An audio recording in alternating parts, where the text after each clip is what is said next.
Welcome back to Jazz Drum Set for Music Educators. Today we're going to talk about the rim click. So the rim click is one of a couple sounds that we can get out of the snare drum.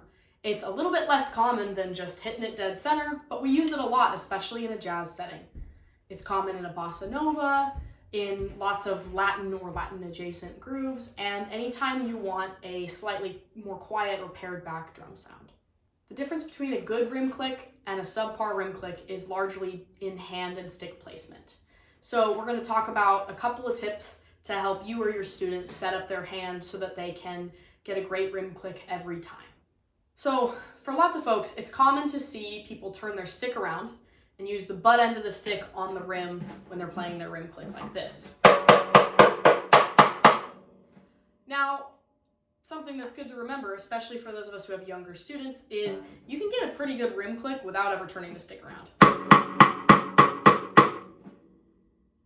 They sound a little different, but at the end of the day, both of those will do the trick.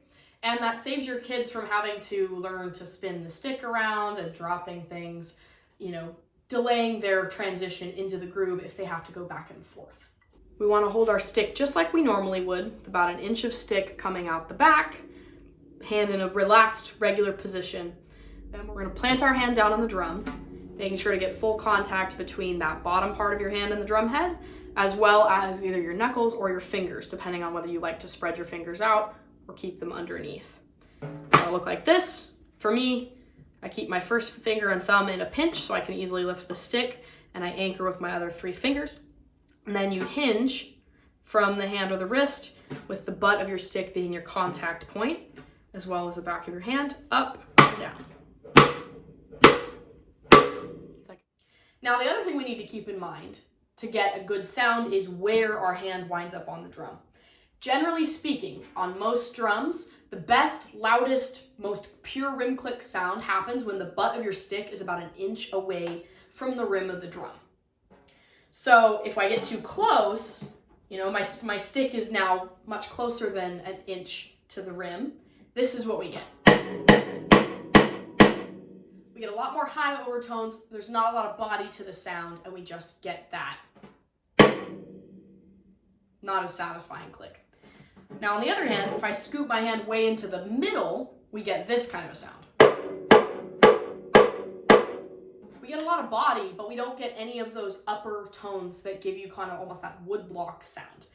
The inch out from the drum head is kind of our Goldilocks moment. It's not too hot, it's not too cold, it's a good mix of everything. That sounds like this. It's definitely worth messing around with because every drum is a little different.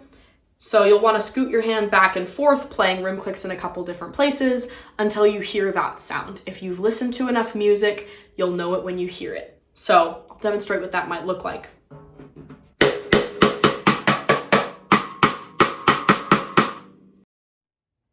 Well, I hope that was helpful. If you have any more questions about how to get a really good rim click or about other drum stuff in general, feel free to throw them down in the comments. And I hope I see you again next Tuesday for another episode. Happy practicing.